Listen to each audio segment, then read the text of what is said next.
I want to show you guys something and tell you a story. It's my seventh grade report card, my first time in the seventh grade. And I want to show you what's on the back of it. I was going through some things and I came across it. And when I read this on the back, it hit me with a flood of wisdom, knowledge, and emotion. Because I distinctly remember the day that I walked from my house to the school to pick up my last report card. And what I remember most is my literal praying and chanting almost the entire way there. I didn't live very far from my junior high school, obviously, because I could walk. And I remember it was already officially summertime, school was out, but then we had to come back, I don't know, maybe a week later to pick up our final report card, as was tradition, to do so. And I remember that was a very tough year for me. Very tough year. A lot of turmoil going on at home. Life was in disarray, if you will. And I just remember it being a very tough year in life in general, but obviously your personal life can spill over into your school life. And I was just praying against all hope, knowing that I was dealing with slim pickings, if you will. Like I didn't have a lot to go on, but I was praying against all hope that I would get to school and I would pass to the eighth grade. And I walked up to the school, and on this particular year, some of the teachers were sitting outside at little student desks, with a line of students coming up to get their final report card. And I remember walking up to my homeroom teacher and her handing me my report card with a very different look on her face than what she had on the student that was in front of me. And I think she may have even teared up a little bit when she handed me this card. And she said that I would be repeating the seventh grade. And the back in the comments section, 53189, comment says retained.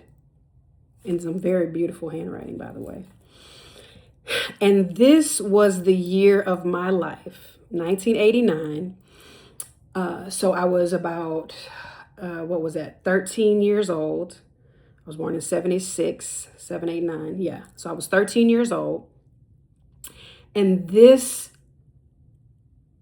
lesson hit me like a ton of bricks. And it was in that moment that my young 13-year-old mind, that, my frontal lobe was still not fully developed yet, where I realized, oh, holy shit, the seventh grade doesn't care if I had a lot going on in my personal life. The seventh grade doesn't care how difficult this school year was, both personally and scholastically for me. I was even having trouble in school with friends and bullies, and it was just a really tough year. But I realized that there were going to be some things in my life, particularly the seventh grade, where it didn't matter what was going on outside of me or inside of me. There are going to be certain things in my life that have a certain list of requirements, no matter what my emotions look like, no matter what my home life looks like, no matter what my feelings, my physical body looks like.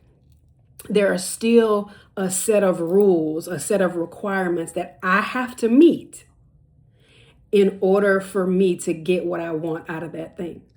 So the seventh grade didn't care that a bunch of my friends from school had younger siblings in the grade behind us. And I was going to have to now become their friends. Seventh grade didn't care that that was going to be a little bit embarrassing. The seventh grade didn't care that I was going to have to go home and tell my parents that I'm going to be repeating the seventh grade. Seventh grade didn't care that I was going to be embarrassed. The seventh grade didn't care that it was a really, really tough year for me. And I had actually given it the best that I had to give, even though it may not have seemed like it. All the seventh grade cared about was whether or not I was going to meet that list of requirements that had been allotted and predetermined before there ever was an Alana in order for me to get to the eighth grade. And I didn't meet those requirements. And I ended up having to repeat the seventh grade. And I can tell you now, obviously, I survived. And it wasn't as, life altering as I thought it would be. Me thinking I'm going to now have to be friends with the younger siblings of all my classmates. Really what happened is I was friends with my original classmates and friends with their siblings. So I expanded my friend group and thereby expanding my life experience, thereby expanding the wisdom and knowledge I was able to gain. But in the moment when it was happening for 13-year-old me, it felt like the end of the world.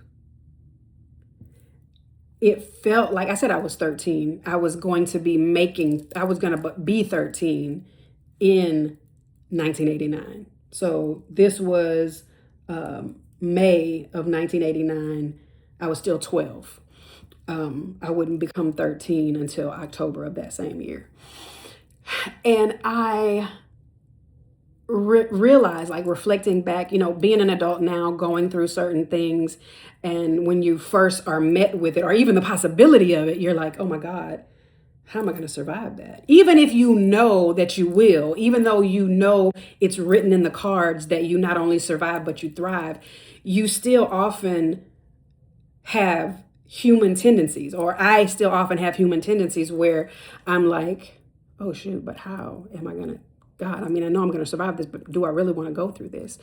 And that is an amazing reflection for me, because in my adult life, I'm currently looking at different endeavors or situations, happenings, occurrences where it's like, man, the thing I feared most or the thing that I was most worried about is now upon me. And I'm realizing that way back when I was 12, there was an understanding that was established that there are certain things in my life that require me to meet a certain set of guidelines in order for me to pass through. I can't go around it. I can't go over it. I can't pause it. I got to go through. And no matter what's going on or what I feel like, those are the things that have been set before me to be able to strengthen me for the journey. And this time in my life when I was 12, it felt like the end of the world. I still remember the disappointment on my parents' face when I told them I was going to be repeating the seventh grade. I still remember my dad thinking, man, I didn't see this coming. And also thinking, himself, how is he going to get through this? But I'm happy to report that all these years later, I am thriving. I am an entrepreneur. I am a great mom, a great wife. I have taken the things that have been put into my life and made lemonade out of some lemons. And some lemons, I just kept them like they were because that's what they were supposed to be. They were supposed to be sour. I didn't try to turn them into anything sweet. And I'm living in the answered understanding or answered prayer, if you will. All that way walking from home to the school to pick up this report card. It was a devastating time, and I was praying that God would just throw out a miracle for your girl. Just give me some Just give me something. Just throw out a miracle for me.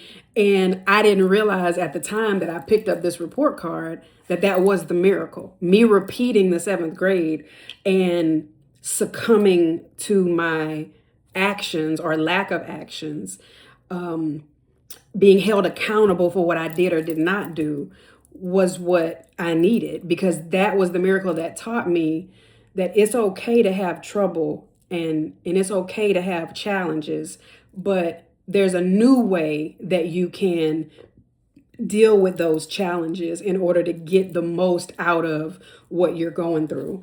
Because there are different ways I could have handled the 7th grade. I could have asked for help more. I could have been honest with my teachers and said, listen, this is a really tough time for me. I could use some help. I know that now. And having to repeat the 7th grade a second time taught me that there's a different way that we can do this. And because of that, I now stand before you or sit before you today as a woman who has used that understanding not only for myself throughout my journey, but with clients, with my children, with my husband, with friends, just passing on the latest, most updated version of that lesson in order to not only help myself, but also help others. And I actually cherish this. This was a tough year for me. Which meant in this particular case, it was also a tough year for my teacher. Mrs. Jones was a great teacher. We gave her hell, and I am remorseful for that. She was a soft-hearted teacher, which was the wrong thing to be in the group of kids that I went to school with. But she was patient, and she stuck it out. She was more patient with me. Looking back, I can say that she was more patient with me than I might have been with a child like me if I was in her position. But I'm a better woman for it. And little old Alana, look how beautiful my mom's handwriting is. Look at the P and the R, just gorgeous. But I can tell you that I have reflected many times, and many times I played over in my mind my walking up to the desk where the teacher was sitting. And many times that has gotten me through. Remember that time you thought the world was going to end? This is just the 2020 version of that. This is just the 2025 version of that. And although it may seem to be more serious and the consequences a little deeper, I guess. But at the time, as a 12-year-old, I can tell you failing the 7th grade was a much larger consequence than some of the things that I've dealt with in my adult life. Because in my adult life, I'm the adult, I'm the one in charge. I can make a new decision after an old decision doesn't work out. But when you are the daughter of John and Paulette Renee, firstborn of the daughter of John and Paulette Renee, granddaughter of Vincent and Aurelia and Lillian and Ernest, failing the 7th grade feels like you just as well massacre half the family, like cut off half the family tree. Just be a murderer. That would be a more noble endeavor than failing the 7th grade. But it had a magnitude of effect on me in a positive way. And I'm wondering, what is there, if anything, that you encountered as a young person that you thought was the absolute end of the world, that you can now look back on and say, whew, I got through that. And because I got through that, I know that I'm equipped to get through anything else that comes my way. Tell me in the comments. I would love to hear it.